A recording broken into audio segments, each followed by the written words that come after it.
ईंट के वार, खून के छींटे, रात का सन्नाटा और दूर कहीं मेट्रो पिलर के नीचे टिमटिमाती हुई पीली रोशनी। इसी सन्नाटे के बीच वजीरपुर की जेजे कॉलोनी की गलियों में एक ऐसी घटना हुई जिसने पूरे इलाके को दहला दिया। किस्सा खाकिका में बात आज एक ऐसे ब्लाइंड मर्डर की जिसका कोई सुराग न था। बस एक भयावह घटना का जिक्र और चारों तरफ फैला हुआ सन्नाटा। लेकिन दिल्ली पुलिस की केशवपुरम थाने की टीम ने अपनी सतर्कता, मेहनत और तकनीकी जांच के जरिए इस हत्याकांड के रहस्य की परतें खोल दी। दिल्ली के उत्तर पश्चिमी जिले के केशवपुरम थाने के कंट्रोल रूम में सुबह के समय एक कॉल पर सूचना मिली कि एक आदमी ट्रक के पास चुन्नी से बंधा हुआ है और उसके सिर से खून बह रहा है। कुछ ही मिनटों में पुलिस मौके पर पहुंची और पुलिस ने जो दृश्य देखा वो किसी क्राइम थ्रिलर से कम नहीं था। एक ट्रक के पीछे चुन्नी से लटका हुआ व्यक्ति, सिर पर गहरे घाव और चारों तरफ फैला हुआ खून। घायल व्यक्ति को दीपचंद बंधु अस्पताल ले जाया गया, जहां उसे मृत घोषित किया गया। इसके बाद मामले की एफआईआर दर्ज हुई और उत्तर पश्चिमी जिले के डीसीपी श्री भीष्म सिंह के निर्देशन में एसीपी श्री आकाश रावत की देखरेख एसीपी एफआर श्री सत्येंद्र कुमार के नेतृत्व में एक विशेष टीम गठित की गई। इसमें इंस्पेक्टर यूनुस जावेद, सब inspector Harish Hooda, head constable Mohit Sharma, Sanjeev और रमेश शामिल थे। टीम को जल्द से जल्द मृतक और अपराधी की गिरफ्तारी का जिम्मा सौंपा गया। शुरुआत हुई सबूतों की बारीकी के साथ तलाश से।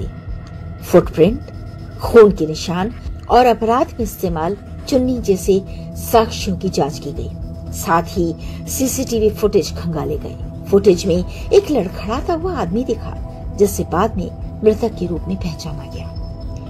वो जेजे कॉलोनी का ही रहने वाला था।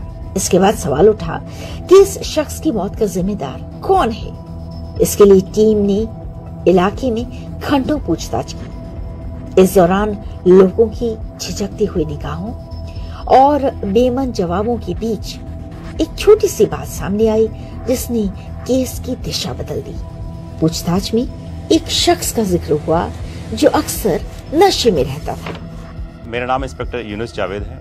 मैं inspector law and order Keshavpuram थाने में पोस्टेड हूँ। सबसे ज़रूरी चीज़ थी इसमें, हमने मृतक को पहले पहचानना था, जो हमारे लिए बड़ा चैलेंज था, क्योंकि मृतक के पास कोई फ़ोन या उसकी आईडी वगैरह नहीं थी। पूछताछ के बाद एक लड़के ने हमें ये बताया कि सबसे पहले जो उसका एक जानने वाला है जो अक्सर नशे में वहीं घूमता रहता है, उसने मुझे दिखाया था इस आदमी के बारे में। हमें थोड़ा सा वही क्लिक हुआ। पहले हमने उस लड़के की बात को सच नहीं माना और फिर फुटेज से उसकी बात को वेरीफाई किया, जिसमें पता लगा कि वो सच बोल रहा था, क्योंकि उसने ये भी बताया था कि वो जो लड़का है उसके साथ चाय पीने गया था रात को 12:30 के आसपास। वेरीफाई होने के बाद हमने उस लड़के की तलाश की। उस लड़के ने हमें एक और क्लू दिया था कि उसने बताया कि सर वो लड़का 2-3 दिन से मुझे दिखाई नहीं दे रहा इस एरिया में, जबकि वो यहीं रहता है। इसी पे हमने काम करना शुरू किया और मुखबिर खास की हमने काफ़ी हेल्प ली। इस पे हमने काम करते हुए उसको नैप किया। उसके पास से कुछ चीज़ें हमें मिली जो हमारे लिए काफ़ी लिंक करने के लिए एविडेंस थी। अरेस्ट के बाद हमने जब उससे पूछताछ की तो उसने मोटिव में ये बताया कि उसको ये बोलते थे कि तू हमेशा पौवा पीता रहेगा, तेरे बस की कुछ नहीं है। तो उसके मन में एक चीज़ थी कि भाई उसको कुछ बड़ा करना है ताकि लोग उसको पौवा के नाम से भूल के कुछ मान सके उसको इलाके में। इसी को देखते हुए उसने जब उसको देखा कि एक आदमी नशे में है तो उसके मन में तुरंत एक ख्याल आया कि भाई इसमें अगर मैं इसको मार दूं तो मेरा शायद नाम हो जाए। इसी बात को लेकर के उसने घटना को अंजाम दिया। इस सुराग की मदद से कार्रवाई आगे बढ़ी और पुलिस टीम ने इस मामले को सुलझाने में अपनी पूरी ताकत झोंक दी। गुप्त मुखबिरों को सक्रिय किया गया और रात के अंधेरे में एक के बाद एक छापेमारी की गई। कई घंटों की तलाश, लगातार निगरानी और गुप्त सूचना की पुष्टि करने के बाद आखिरकार वजीरपुर की रेलवे लाइन के पास अंधेरे में छिपे हुए आरोपी को पुलिस ने गिरफ्तार कर लिया। दिल्ली पुलिस की सूझबूझ और सतर्कता से ब्लाइंड मर्डर की गुत्थी सुलझी और इंसाफ की रोशनी ने एक बार फिर अंधकार को मात दी।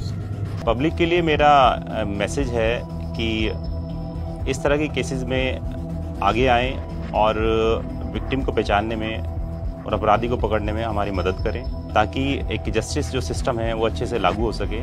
जो हमारे पास इंफॉर्मेशन देता है उसका हम सीक्रेसी बनाए रखते हैं, उसका नाम कहीं रिवील नहीं होता, किसी के सामने डिस्क्लोज नहीं होता। इस चीज़ के लिए हम बाध्य भी हैं। ये था वर्तिका नंदा की आवाज में आज का किस्सा खाकी का।